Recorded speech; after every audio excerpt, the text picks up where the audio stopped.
Hey, welcome to the Resolve Podcast, episode number 12. I'm Carly Gisano, a New Year's resolution coach, obsessed with all things goal setting, personal development, coaching, and of course, resolutions. One of my biggest goals is to help you reach yours.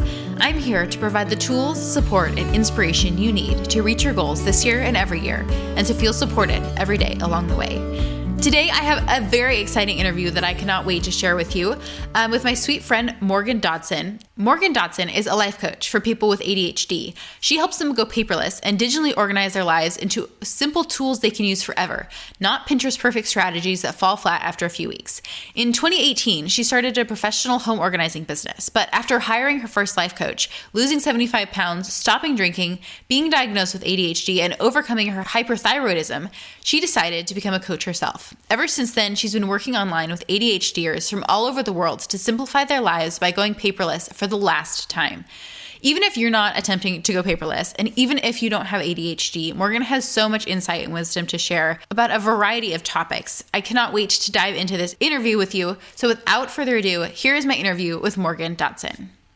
Morgan, thanks so much for coming on the podcast today. I am so excited to talk with you, and I'll have to refrain from calling you Charlotte because I know you as my Charlotte, not Carly. So that'll be interesting. I answer to either. So for those of you who don't know, my real name, legal name is Charlotte. I've gone by Carly ever since I was a kid. But when Morgan and I first started connecting and emailing with each other, my personal emails come from the name Charlotte. And so she decided just to go with that.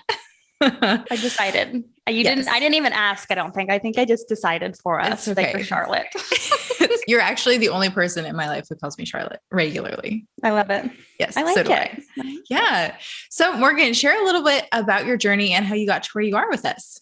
Yeah, gosh. And how much time do we have all day? Right. So my name is Morgan Dodson. Growing up, I was a bit of a hot mess on the inside. And when I got into adulthood, a lot of the habits that I started with as a child, like obsessively organizing things, generally being a control freak, didn't really serve me as an adult. A lot of perfectionism and trying to control people around me because I never really felt like an inner sense of control. So I ended up in college being diagnosed with ADHD, which is a significant part of my mental health and my coaching journey too. But I really struggled with my weight. I was about 200 pounds, the heaviest in college and then shortly after college. At age 22, I was diagnosed with ADHD and stalled out in therapy, which is a relatively common thing as I have come to know now. And it was around that time where, yes, I was in therapy. Yes, I was doing lots of things to work on my mental health. But like I said, I was so overweight and stalled out. So I happened to stumble upon Brooke Castillo's podcast, the Life Coach School podcast. And that's when everything changed for me. And it was interesting, right? Like I had listened to so many different podcasts and people always talked about this lady, Brooke Castillo. And I'm like, oh, fine. I will go find one of her podcasts just to see what all of the fuss is about and end up changing my whole life. So after going and working with her in her membership program, I ended up losing about 75 pounds. But more than that, it has given me so many tools to manage my emotions and manage my mind and my life. And as a result of that work, there's always the result you want, which was weight loss for me. And I got that. But the ripple effects of not just losing weight, but being able to manage my emotions has been the most incredible and valuable part. That the weight loss is nice, but the rest is amazing. Like I wouldn't trade that for the world. So that's a little bit about my journey, but I know you have some amazing questions prepared. So I will just let you rapid fire ask away. Yeah. As you just shared, and as I shared in your bio, there are so many different aspects of your journey that you've gone through and grown from. And so today, I really want to focus on the weight loss aspect. I'm certainly going to have you back to talk about all of the other things, but I wanted to talk about weight loss today because it's a journey that you're kind of fresh out from. It's been a couple of months since you have really focused and moved on to other things. And it's a journey that I kind of met you right as you were starting it. And so it's been so fun to do they know how we met? I don't know that they do. Why don't you share? We have to tell them. So several years ago, I had a professional organizing business. A lot of you know Charlotte. So Carly is a professional organizer as well as a life coach. So I was listening to one of my mentors, Jen Obermeyer. She has a professional organizing podcast and you were interviewed on there. And I'm like, oh my God, this girl, Carly, she blended professional organizing and life coaching. I was also in the process of doing that myself. So I'm like, oh my God, I have to meet her. So then I went to your website, I found your email, and I just emailed you and I said, hey, Carly, just writing to let you know I found you on Jen's podcast. And I just wanted to let you know that we're friends. I have decided, not even like a question, like I just decided that we're friends and that we need to meet because that's what friends do. And then we met probably on Zoom or something. And then I knew you were at the time getting certified through the life coach school. And that's also through Brooke Castillo, which I was working with at the time. So I knew that part of the certification was you also had to have someone to coach to practice. So I'm like, I volunteer as tribute. And so she started coaching me as part of being certified, and the rest is history. We would meet like every other week for coaching. And then after she got certified, didn't need to do it anymore. We just said, let's just keep meeting every other week. So we've had a standing every other week meeting for like over a year now. Yeah. I think that's a testament to all the good that can come from the internet, all the people you can meet. But so shifting gears back to losing weight, you had just made the decision and started off on that journey when I met you. What was a catalyst or what led you to that decision when you were like, okay, now is the time I'm going to start losing weight?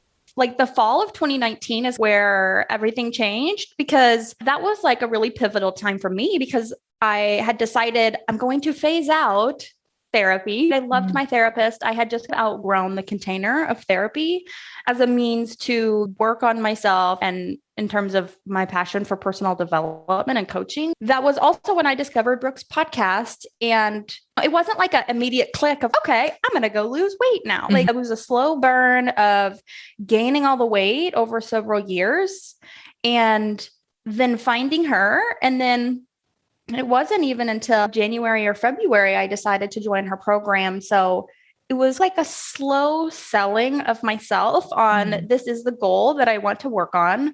Nothing else in my life is as important as this goal right here, right now. It wasn't like a big click. It was just, I had to take that leap of trusting Brooke as my coach, trusting that she knew what she was doing.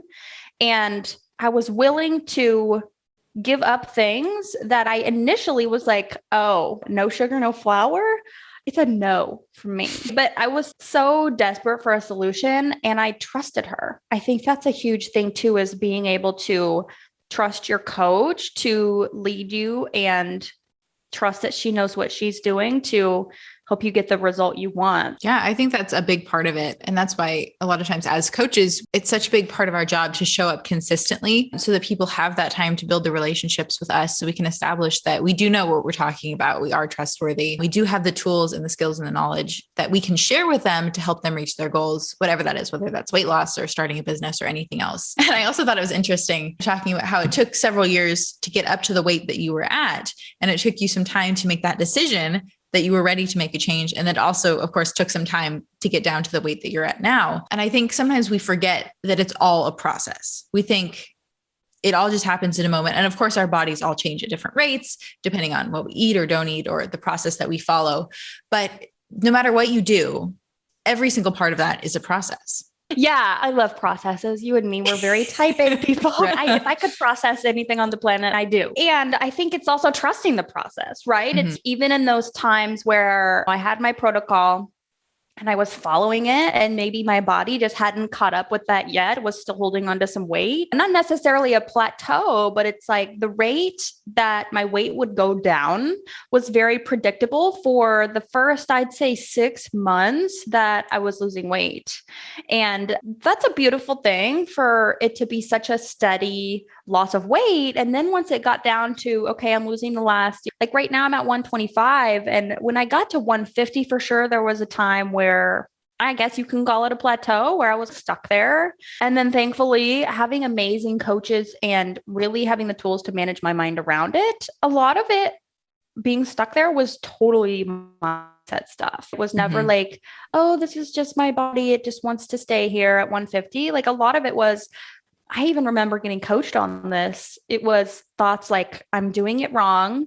And this, of course, is running in the background. Like I'm not consciously deciding I'm doing it wrong. I thought I was doing it wrong because I was stuck. And then I would randomly change things on my protocol or not properly decide to make a change. And And then I looked up one day and I'm like, okay, there's 7 different things I'm doing off my protocol. Let's go back to basics. And in terms of it all just being a process, like you just have to believe from scratch ahead of time that it's working. I'm doing everything right. And again, it does come back to trusting that process of, even though your brain offers you thoughts like it's not working, being able to manage your mind around that is one of the most important parts of weight loss and any other goal. I think that's the biggest piece I've taken from it. Yeah. So you use the term protocol a few times. That's a very Brooke Castillo / life coach term. So can you talk a little bit more about what a protocol is, how it varies from a diet, and why you chose to go that route? Yeah. And even still today, my boyfriend, we've been together even before I started losing weight, he still calls it a diet, even though I say it's a protocol. It's a protocol. And so protocol to me is just a list of decisions that guide all the rest of the decisions that I do on a daily basis. So my food protocol really serves me in the sense of it's not a guessing game of what to eat every day. So for instance, my protocol is no sugar, no flour. I eat lunch at 2, dinner at 6, and a bulletproof coffee in the morning. And that's about as simple as it gets. And that guides all the decisions for food that I eat on a daily basis. And it's the most magical thing ever. I love that it's not just something that I put in place to lose the weight, which is a diet. So really for me, and this is something I didn't anticipate, like losing the weight the whole way down, I'm like, oh, those people who get there, and then it's maintenance from then on out. And then they change their protocol. Oh, that for sure won't be me. I won't have any drama about that. And then I got there. Of course, I had drama. So there's just always opportunities to manage your mind the whole way. And that's about as simple as it gets. But I love the concept of a protocol so much that I have applied it to teaching my clients to create a protocol for planning what they're going to do on the calendar, protocols for all kinds of digital organization, things like even simple things like how to set up the folder structure of your Google Drive or whatever it is, and not letting it be a guessing game that ends up being really confusing down the line. And that's where a lot of us get into trouble if there's no clear decision made. And so then your brain likes to run around with all the vagueness, and then you don't actually move forward. So I'm obsessed with protocol. Yeah. As hearing you talk about it that way, it sounds like a protocol is like the decisions that correspond with particular actions or habits that you take on a daily basis. Yeah, I agree with that. And I love the idea that it removes the decisions that you need to make, because that's what's so draining about not only weight loss, but so many of the things that we want to do in life. We are held back by having to make all of the little decisions that are required every step along the way. Yeah, it's exhausting. Yeah. It's so exhausting. And the amount of like freedom and clarity and just, I wouldn't say emptiness because my ADHD brain moves super fast. There's lots of stuff in there. So I would never say it's like emptier, but it's like it declutters my brain. Yeah. And it's amazing how many food decisions I used to make. And now, yes, I do have to make daily decisions, but it's so much less, which gives me so much freedom. Yeah. So I know that you didn't just come to this protocol of a bulletproof coffee in the morning and then lunch at 2 and dinner at 6. That wasn't something that was given to you or told this is how you have to do it, or something that you came to on day one. It's something that has been a long time coming to come to that protocol. And I know it's something that in the future, if something were to change or you wanted to try something new, you would be willing and open to doing that. So can you talk a little bit about that process of coming to this protocol, what that was like, and how other people can, if they want to try a protocol instead of a diet, how they can begin that sculpting process of figuring out what's going to work for them? Yeah. And that's a fantastic question because a lot of times it's really hard to lose weight on somebody else's plan they made for you. Mm-hmm. And it's really important when you're setting up your own protocol to take ownership of all of the decisions in it. And even though the no sugar, no flour for lots of reasons was Brooke's recommendation for us, for our protocol, at the end of the day, I get to do whatever I want. So if I wanted my protocol to be I eat sugar and flour and I drink alcohol and I drink coffee with sugar in it, like whatever it is, I could decide that's my protocol. But the key that made the biggest difference for me is making it my own and selling myself on why, even though the no sugar, no flour was her recommendation, I would purposely sell myself on why that was the best protocol ever. I don't know if like bringing it in is the best way to describe it, but making it my own and taking ownership of it versus, oh, well, Brooke says to eat no sugar, no flour. Ugh. And then it's really easy to rebel against that plan, which is where a lot of us struggle with the diet. It's like rebelling against it and then going off of it is so common with diets. So that would make it easier to follow in a really subtle but powerful way. And so as you were creating, since it didn't come on day one. It did not start like this. So starting out, it was quite a bit different. And it's like how we always say, you don't know how to do it until you do it. And then you know how to do it. So the best advice I have is just lay out something. Right? Make some decisions. And the most valuable way to spend your time and brain energy is testing it. There's no way to know ahead of time what protocol will work for you. That's craziness to think. Like now it's craziness for me to think that I could have possibly predicted that this would be my protocol. Right. And I've tested it every single day since February 2020. So over a year and a half of testing. And being able to be organized enough to track things like my weight consistently, not track my weight 3-4 days a week. That's having that consistent data to look at when my brain likes to run around and say, oh, I'm in a plateau. But really, I've weighed 150 for, 2.5 months. So having that data is so important. So it's gone through a lot of evolution. And I think one of the keys there is letting it evolve and not being too attached to one way of doing things. Like I've played around with changing up what times I eat lunch versus when I eat dinner. And then even like how often I plan exceptions, playing around with that, and really just getting in tune with my body is a huge thing there too. Some people may not have sensitivities to dairy. Maybe some of them do. Me in particular, I know a lot of people love eating no dairy, but I've tried it a little bit and I just don't love it. So dairy is in my protocol. So just being in tune with how does my body even feel when I eat this stuff? Sometimes great, sometimes not, but that is a huge key in kind of guiding what changes to make. And then it's all about that data to make the changes. Yeah. One of my favorite examples is one of my clients who tweaked her protocol by getting some new pajamas because she needed these new lighter pajamas that were then going to help her sleep better because we were going to tweak her sleep to try and figure out how that was impacting her weight loss. And sure enough, the new pajamas, better sleep, all of it played a role. And so I love seeing how even just the tiny things in very disparate areas of your life that may or may not seem like they really relate, they totally do. And when you have that data and you've been tracking and you're willing to continue to make those changes, even and especially if you're in one of those plateaus, quote unquote, for lack of a better term, or you just feel like you're not making as much progress as you're wanting to, having that belief that we talked about before, that you can do it, that you will get there is so important. And then the only thing that lies between where you are now and where you're going to be is all of those little tweaks and changes and just the time it's going to take to make them.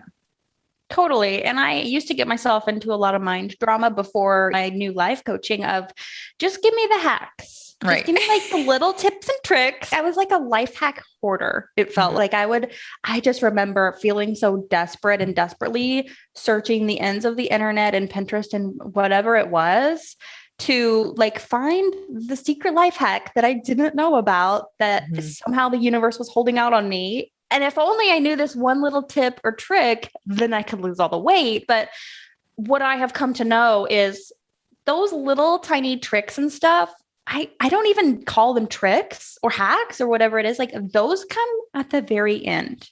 Yeah. And a lot of us try to like skip to the end to have that magical thing that makes the big change. But those really do come at the end. What happens first is it's like the cliche saying of just go back to basics. And I am telling you, like every single time I have been stuck in a plateau or not feeling great in my body, or even, oh, wow, my sleep has been terrible the last 2 weeks. What's going on? It's like, oh, I've been making unconscious changes to my protocol, or even, so I eat dinner at 6, sometimes 7. And it's, if I eat any later than that, it affects my sleep. So it's okay. A, am I eating sugar? That'll affect it. And B, what time did I eat dinner? Is my body trying to digest food while it's also trying to sleep?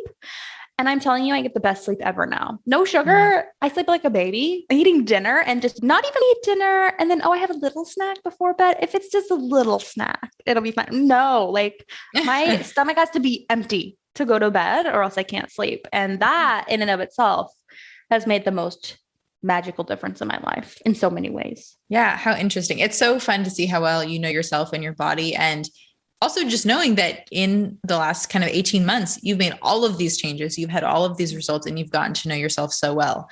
So shifting though, from the magical side, what has been the hardest part of the weight loss journey for you? The self-judgment, navigating all the self-judgment. It feels like it's never ending. When I think I've mastered it, I'm all coached up, which is always a lie. That has been one of the trickiest things to solve. I don't even know if solve is the best word, right? Because it's like self-judgment prevents us from solving any other problems. As long as we're judging ourselves, no real learning can occur. You can't be curious. You could try and white knuckle your way to being curious about how to solve the problem that you're up against. But then whatever curious goes and finds, you're just going to judge yourself for. And then it's almost like self-judgment will just smack it down. And then you learn nothing and you don't move forward. So it's like one of the most excruciating things to give up, because it's so well practiced for those of us who have had lots of weight to lose, or even if you've not necessarily been overweight, you've just struggled with body image and struggled with overeating. Even if your body isn't necessarily overweight, the self-judgment is so painful to give up because it is so practiced. But it's ironically the most important thing you have to give up in order to lose weight. And whatever you're judging yourself for what you ate, whether it's off protocol or on protocol, it doesn't matter. If you're judging yourself, you will continue to eat crap, which only perpetuates the problem. So that has been challenging. And even the main year that I lost weight was the COVID year, 2020. Yeah. So I know a lot of people struggle with gaining weight, but I lost so much weight that year. But then what was interesting this year, so we're recording this in August of 2021, is there are certain things we were able to do this year that we weren't able to do last year. So like, for instance, we went on more trips and we traveled more. And I didn't have to learn a lot of those skills last year because I was at home. So I got really good at eating on protocol at home. But then, and I probably hit in the 120s like almost a year ago, literally. And so you would think, oh, okay, I hit my goal weight, I'm done. No. It's so funny. So cute. I remember getting coaching on this once too. Like, when am I going to be done working on food, doing thought work on food? And it was one of the most impactful transformations to have a coach offer me the perspective of there is no end, and not in a dreadful way, but it's like a relationship in terms of a marriage, right? It's like, when am I going to be done working on my relationship with my husband, which I'm not married yet, but I love that metaphor for food and weight loss and your body. I think Warren Buffett, is the person who had this quote. And it's, of course, paraphrased because I have no idea what the actual one is. But he said, if your body were like a car, and if you had that car for the rest of your life, how would you treat that car? If you knew the car you were driving now was the one you would have for the rest of your life, would you be treating it like trash? Would you wash it regularly? Would you get it regular oil, right? Like, how would you take care of that car you'd have forever? And that's true for our bodies too. We don't just get to trade it out when we're tired of it, or we don't like it, or it's got some dents or needs a paint job. So that has been truly transforming for really just looking at that relationship as a whole, to food and to my body. Yeah. And I think the self-judgment, that's why you have to do the work, because it doesn't just come down to, oh, I ate that and I shouldn't have. It comes down to, I don't like the number that I see on the scale, and I don't like how my body looks in this outfit. And if you aren't dealing with that all the way down, like you said, if you're white knuckling it, you're still going to get to the end and still have all that work to do. Whereas if you're doing it all along the way, it is making the process so much easier. You're growing so much. And then you have that tool, at least a little bit more when you reach the end, and you're going to continue on for the rest of your life in some ways. And I know that for some people that can seem like a drag or a disappointment or a down thing, like they're never going to reach the end of this journey. But instead being able to view it like you do. You want to be on this journey forever. You don't want to ever just be able to close the door and forget it and ignore it. And you can continue to tweak and change your daily habits or your protocol for the rest of your life as you want to, not necessarily with the intention of losing weight, but just to maintain the healthy, fit, or whatever kind of body it is that you want. Because you're right. If we're stuck with this one body forever, we don't want it breaking down in the next 5 or 10 years. We want it going as long as possible and as effectively as possible.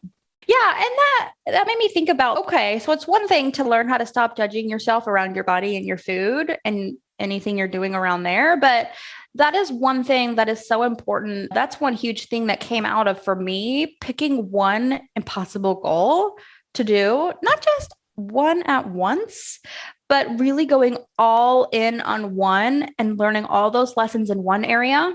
And then taking a look at what worked over here in weight loss and now applying all those same lessons to my business. And now it is so fascinating to really dive deep into growing my business, because I can think about any challenge I'm having over here in business. And I go back here to weight loss and say, okay, what lessons did I learn here that can apply over here? Yeah. I can find any metaphor and they make fantastic metaphors, right? Weight loss metaphors, amazing. So that's another strategic byproduct of managing your mind all in one area. And then you can apply it to others versus, and this is so common for me, I'm still getting coaching on it regularly. And I know a lot of people struggle with this too, is like the thought error of I can do multiple things at once, like multiple goals or projects. It sounds so innocent, but really it will destroy any progress you make. Like you may inch forward slowly in 5 different things or even 2 different big goals. It's still something I get coached on regularly, but it is, again, going back to basics of, okay, wait, I feel overwhelmed. How many things am I trying to work on at once? And let's just take a step back and regroup. And then always 100% of the time when I work on less total things, I make way more progress and faster on just picking one thing and going all in. Yeah. So shifting gears here, this is something I know because I walked through it with you and witnessed seeing how your relationship with food changed as you went through the bulk of your weight loss journey. How would you describe that shift in relationship? It used to be food is, I guess you could say, like a punishment. Like I have to punish myself into eating healthy because or punish my overweight body and punish myself for making it overweight. I have to punish it with quote unquote healthy food that I didn't like. And so no wonder I never lost weight. Surprise. And I think it's huge too, to just take a step back and say, what is my relationship with food and what do I want it to be? I think are 2 questions that are so simple, but so powerful. And then to decide on purpose and then believe and practice those thoughts. Like I always say, believe from scratch.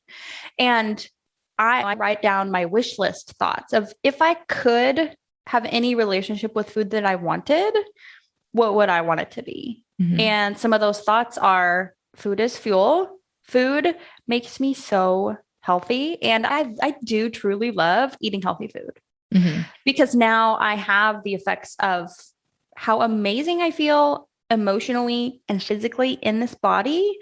And that's what kind of helps me stay on my protocol too. It's not something I'm trying to beat myself up over for. It is a reward now, right? Like now the punishment is if I go eat a whole thing of brownies and then I feel terrible, like that is literally no fun for me anymore. Yeah. It has taken all the fun out of eating foods that aren't fuel. Now, that's not to say every once in a while I plan an exception in, like maybe on Sunday I go eat a piece of cheesecake, or if we're going camping, I'm going to plan some s'mores because I love me some s'mores. So really it's not using it as like a coping mechanism for your life. If your life is intolerable and you're using food to make it seem more tolerable, we've got some work to do. And that's the exact work I had to do, because once I stopped eating food for entertainment, right? Ooh, crazy Saturday night, let's go out to eat and just eat all the things. It's now that I'm eating food as fuel, I'm left with my life. And then turns out when I did that, I didn't really like my life. So then a lot of the other life coaching tools came into play after I had my protocol up and running to work on my relationships, work on making money, working on my business, and really working on my self-concept. That was a huge one too, of like, how do I want to see myself and really stepping into that. And then the result of doing that work on your life is now I have no reasons to overeat, because if I like my life, I don't have to overeat to pretend to myself that it's better than it is. Yeah. So well put too. I think that's the journey that so many people, they want to go through it, or they may not yet know that they want to go through it. But that's so much of what it requires to get to the point and the goal that they really want. So you mentioned s'mores, and I did want to tell that story because it is probably the one that stands out to me the most looking back on your weight loss journey. Last summer, you were going camping and you were really excited, and you told me that you were planning an exception to have s'mores because s'mores are like your favorite food, or were like your favorite food, not to give a hint at the ending. And so then we met probably 2 weeks later, and I asked you how camping was. And then I asked you how the s'mores were, and you froze and you looked off the screen and you went,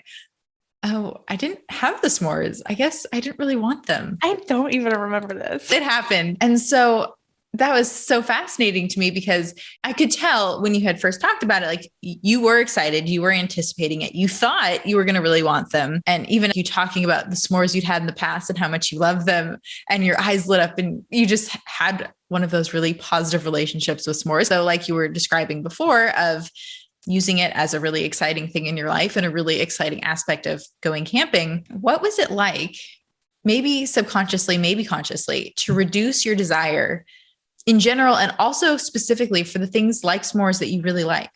That's an interesting point to bring up too, is the goal of, losing weight and following a protocol. The goal isn't just to stop eating.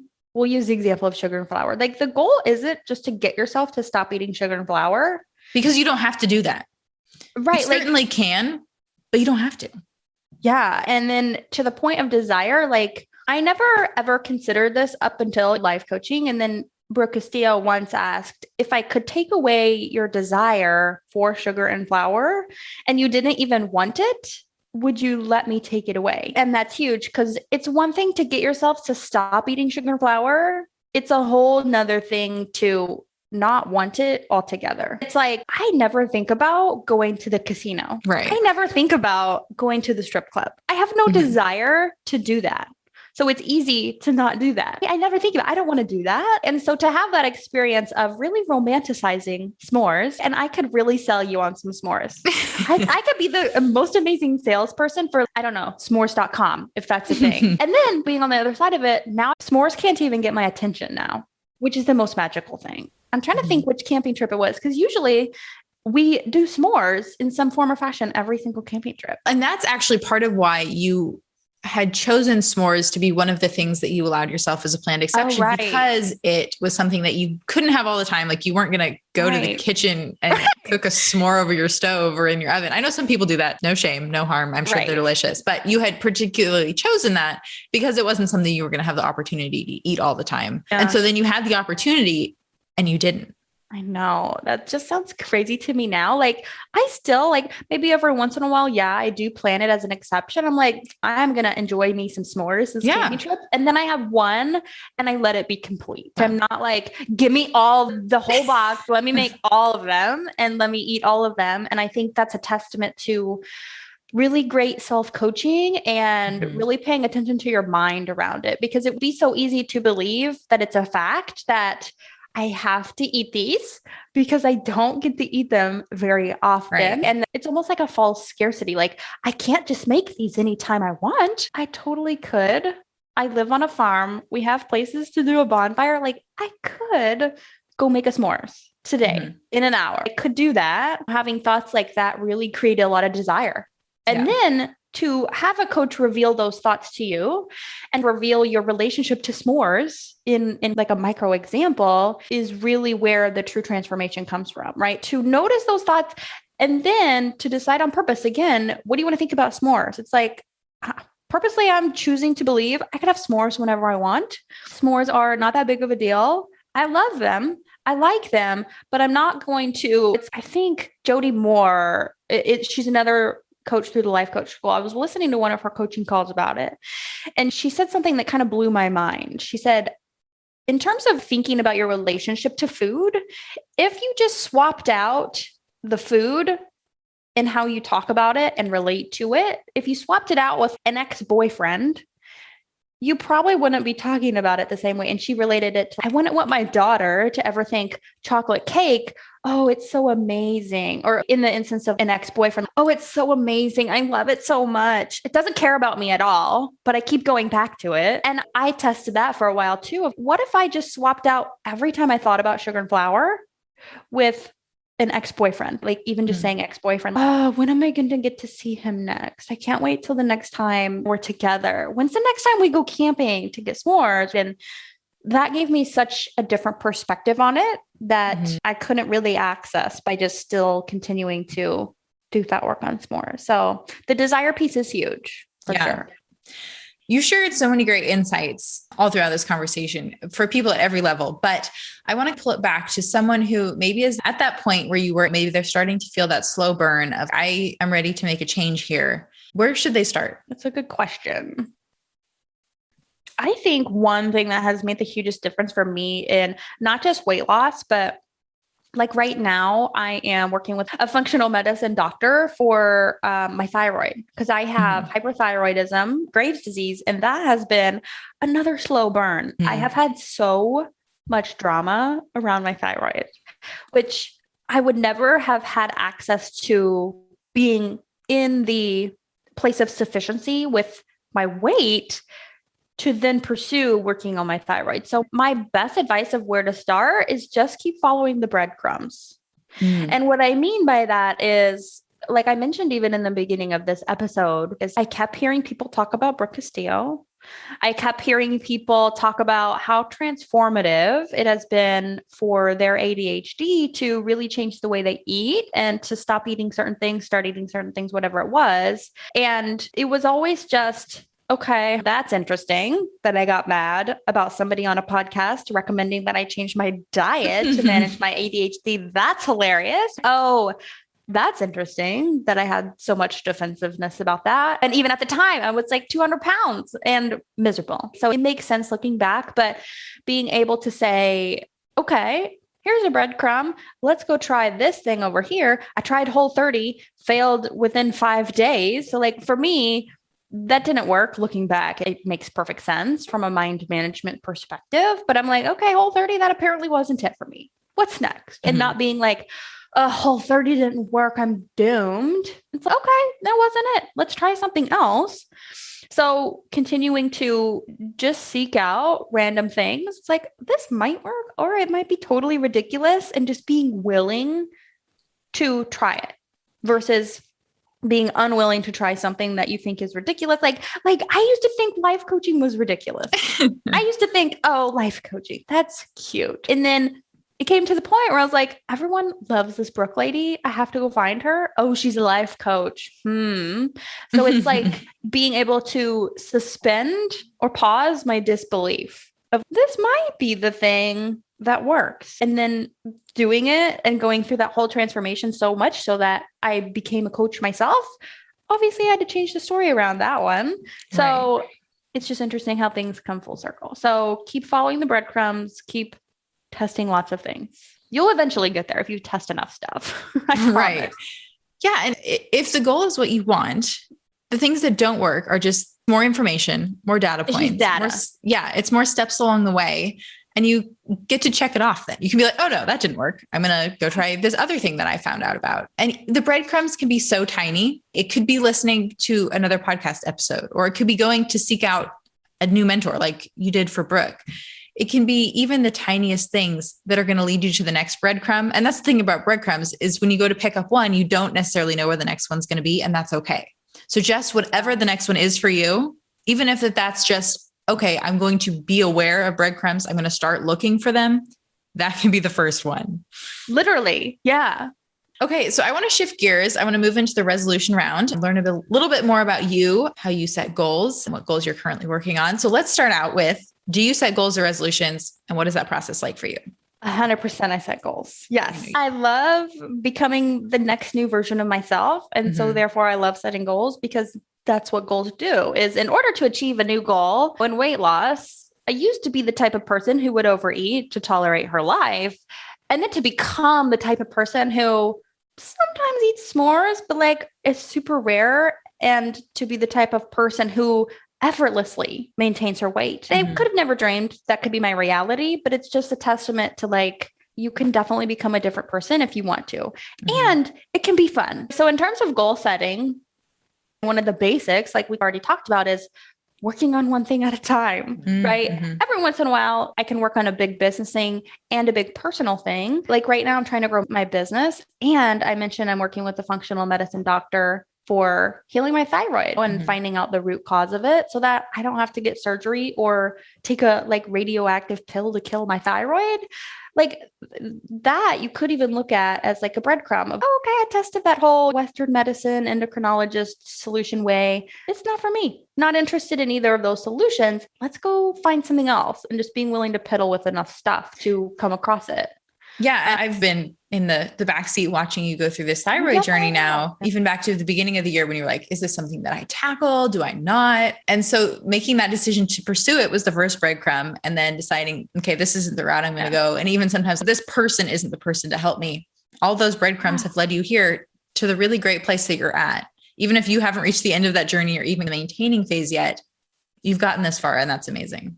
It really is. It always just comes down to, I wouldn't even say a micro decision, but I also wouldn't say like a huge life-changing decision. It was just the decision that I am going to figure this out. I don't have a clue what to do. I have no idea. You didn't know what the breadcrumbs were going to be. Yeah. No, not a clue. And it's just, I'm deciding that I'm going to figure out how to heal my thyroid. I don't have a clue. But the place you have to start is, and one of my mentors, Stacey Bayman, who is a life coach for life coaches that want to make money, she talks about 3 stages. And this is how I broke down the thyroid goal. This is, if I had to look back, it's probably how I did weight loss, even though I didn't know about this yet. Stage 1 is the impossibility stage. And that helped me in my thyroid journey of, let me just write down all the reasons my brain thinks it's impossible to heal my thyroid. I'm out of time. I don't know how to do it. I don't know who could help me. I don't know, even if I find a doctor, are they even going to be able to help me? Like all the reasons. And really giving that airtime was so important, because once I wrote all of those down and I just let her rip and I just heard it out, I didn't have to do tons of active pursuing of thought work on those types of thoughts. Like, I just gave them airtime, and a lot of them, I wouldn't say floated away, but I think more organically changed into new thoughts. So step 1 was impossibility. The second step is possibility. And so that sounded like it's possible, even though I was super skeptical, like it's possible that I could maybe find someone, like maybe it's a stretch, and just wiggling those old impossibility thoughts. And then it's from that place of possibility is where action started to take place. A lot of, I would say, beginning of this year, like beginning of January is when I actively started working on thyroid thoughts, is what I'm calling it. And I didn't even really start taking tangible action that you could look at. Most of it was in my brain. I had to get my mind on board, because there's no way I could take action from believing it's impossible. I would only prove that true. After my brain kind of got on board with, it might maybe be possible to figure this out, right? And find someone. Then I started researching. Then I started asking my other coach. And then I started listening to certain podcasts and then following the breadcrumbs. Again, ultimately it led to where I am now in the inevitability stage. Step 1, impossibility. Step 2, possibility. Now it's inevitable that I will heal my thyroid, which is crazy to think about. That was just 8 months ago. What is it? 8 or 9 months ago that it was January, and I thought it was totally impossible. So it's a testament to having amazing coaches to help you on this journey and working through all the mind drama in all of its flavors, and getting to the stage now where this goal is, it's not quite in maintenance mode, because we're still in the throes of doing testing and finding out what the root causes are and how to solve for them. But I am well on my way. It is only a matter of time until I figure this out. And that is the most amazing thing ever. So did I answer your question enough about, goal setting? Yeah. Picking one and going all in. And then also working through the drama that comes out around, just picking one. Oh my God, how am I going to manage the rest of my life? There's so many obstacles, even in just the picking of the one. And so it makes sense that it is so challenging. Yeah. What is the biggest goal or resolution that you've set and completed? Weight loss, totally. Yeah, like that one. I started that at the beginning of 2020. And yeah, I lost most of the weight. But yeah, weight loss for sure. This other one is going to be another huge one too. And back-to-back years, like if I can do this in 2 years and I've only been in Scholars for, I don't know, a year and a half, more than that, maybe, what's possible for the rest of my life? Like I'm 25. Holy crap. Thinking about the rest of my life, what I can accomplish. It blows my mind. Yeah. So exciting. So we talked a bit about the thyroid. So that's a goal that you're working on now. And you only set one goal at a time. So is that the only thing? It is and it isn't, right? So I'm in the stage where, like I said, it's not quite maintenance mode, but it's still being actively worked on, but I'm taking certain supplements and getting regular testing. And so that's what makes it somewhat of an active goal. But for the most part, the work now is staying consistent with taking my medications and sticking to my protocol that I know works. Right. And so that's the work, but some other goals that I have. And right now, since it's August, I'm thinking about what am I going to accomplish by the end of the year? And even now, I've even been thinking about probably midsummer. What is my main goal going to be for next year? And also giving myself permission to start whenever I want. I don't need a special date of the year to tell me, okay, now I can pick a goal. Now I can start. I can start whenever I want. So some fun ones so I am a digital organization coach. So I geek out on all the things. So I've always had this plug-in hard drive, which is fine. But anytime I want to move my computer or take my laptop to, I call it my yoga room. It's not really a yoga room. It's a family room, but it's where it has a couch and I do my journal. If I want to take my laptop in there, it's so annoying to eject this hard drive. And it's so painful. So I bought a wireless one and I'm so excited to set that up because then I won't have to constantly unplug it. And that's a relatively large goal because I've never done that before. And so it's in the process, but there's some technical things that make me super frustrated. So I'm working through some of that right now, but getting that all set up. And then my mom growing up. So I'm from Illinois, Southern Illinois, and I grew up being the cutest little rodeo girl you ever did see. So I would ride horses and ride the barrels and do all the things. And so my mom loves to take pictures and she also loved to print them. So a couple years ago, I got all of the pictures from her. And they're all printed out. They're like 4x6. And I have this closet back here in my office. It's just like a standard regular closet, pretty regular size. And it's full of pictures.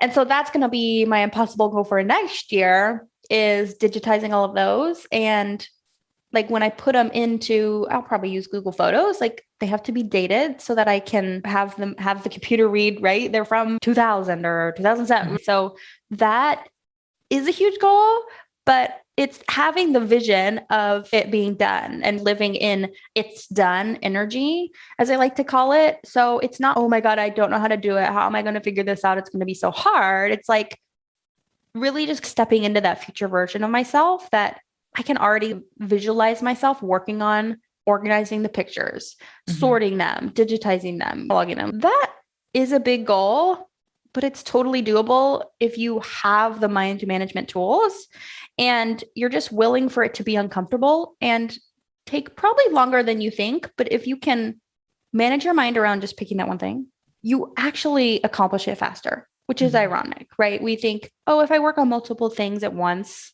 I can get them all done and then they'll be done faster. But the opposite is totally true for me. And so that's one goal that I'm going to work on next year and then continuing to grow my business. So that's a huge one too. So managing your mind around all the levels of different growth that you have in business, right? I always say being an entrepreneur is like getting a PhD in personal development.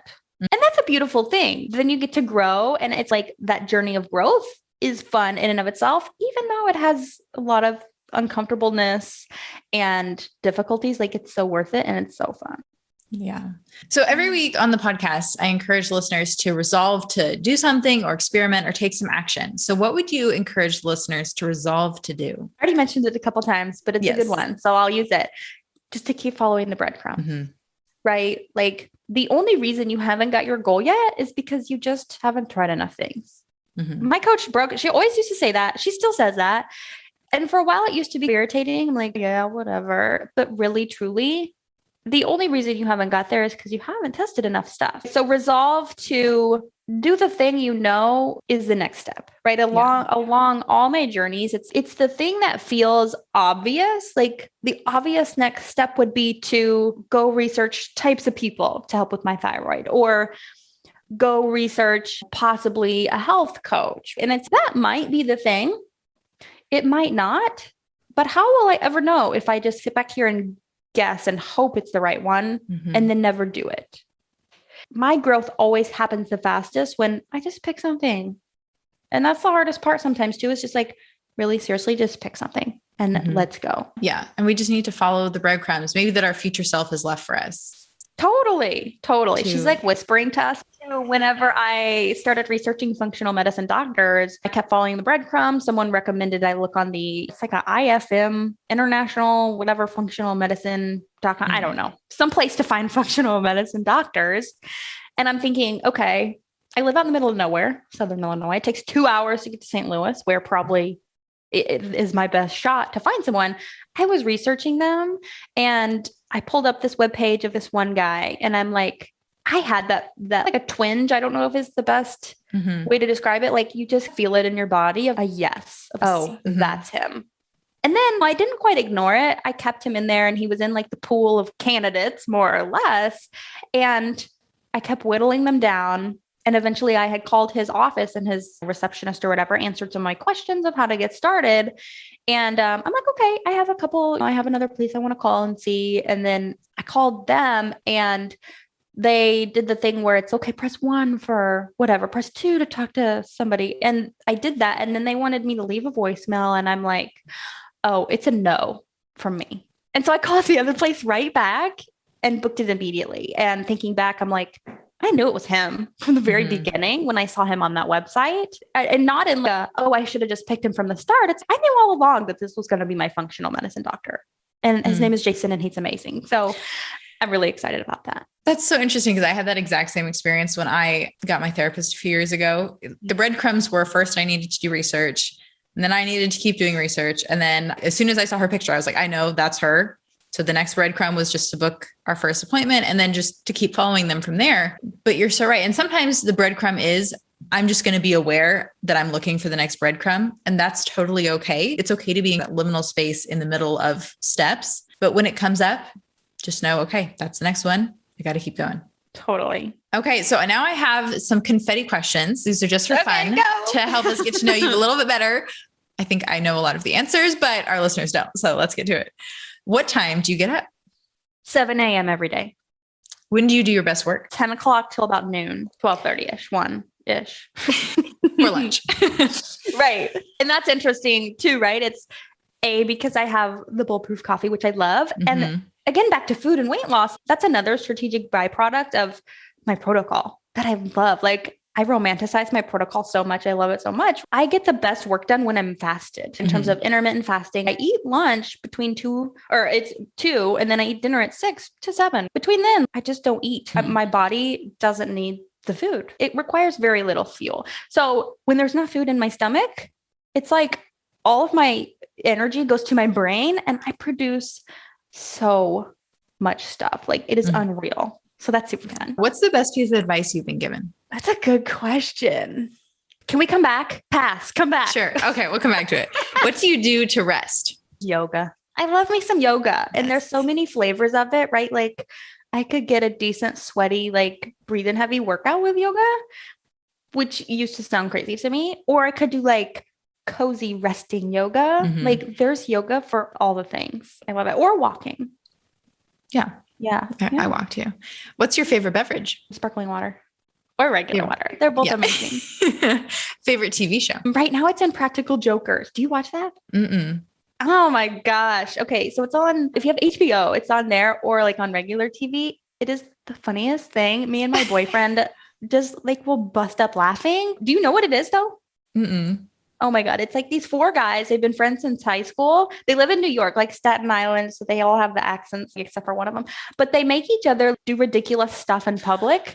Normally I'm annoyed by stupid, funny stuff. So stupid, but this, it's so stupid, but hilarious. And two, it's like in terms of us as life coaches, learning how to feel our feelings, being masters at feeling our feelings and teaching our clients how to do it too. I think I like put myself in their situations of saying something really embarrassing or humiliating to another human in public, a stranger. You almost can feel it too. Yeah. Oh, you can. So uncomfortable. And it's, oh God, they have got to be masters at feeling their feelings because that is some hard stuff. Okay, next. Okay. What book has had the greatest impact on your life? Atomic Habits. What book are you currently reading? Deep Work by Cal Newport. I'm listening to it. It's so good. Oh my God. Oh, I told you this 2 weeks ago. I was listening to it. And then there was an example from Peter Shankman, how he does on planes. And I had already had a call on the books to meet with him. And for the listeners who don't know him, Peter Shankman is one of my mentors, my longtime mentors in ADHD. So he has a very successful ADHD podcast and wrote a book, maybe more books, multiple books, but he is, in my words, famous. And that's the thing too, following the breadcrumbs in networking for business, like somebody that I met on Lunch Club, like just so happened to know him and said, yeah, I'll hook you up.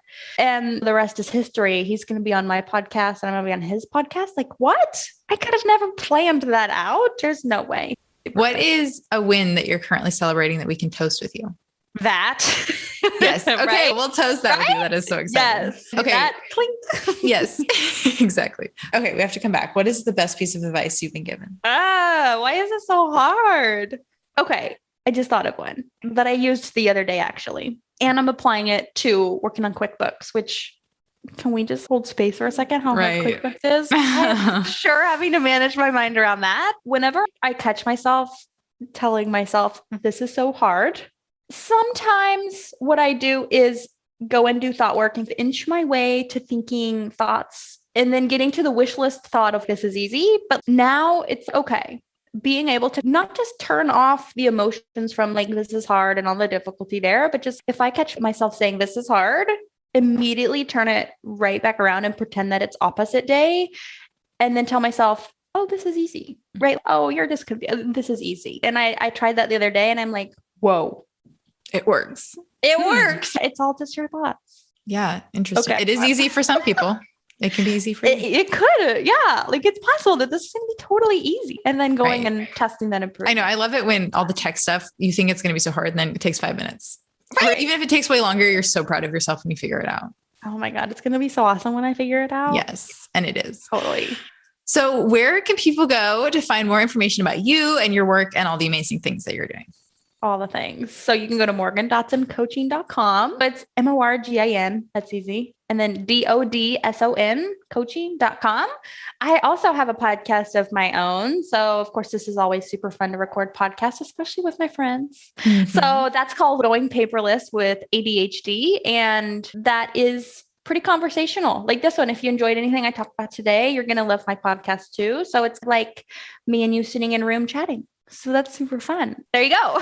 Yeah. Morgan, thank you so much for coming and chatting with me today and sharing about your weight loss journey and just all the other advice and insights that you had to share. Yes. And I feel obligated to say to all your listeners, I will see you soon because I'm sure I'll be back on. It's only a matter of time. Yes. Okay. So we're saying goodbye to Morgan just for now. That's all for now, right? Yeah. Okay. And that's a wrap on my interview with Morgan Dodson. She had so much wisdom to share today. I love the idea of following the breadcrumbs. That's something that I'm definitely going to be using in my own life. And I know with my clients, bringing that up to them, it's something that even as I look at different projects that I'm working on, different things that I hope to pursue in the future, it's such a great reminder that I don't have to know how it's all going to play out.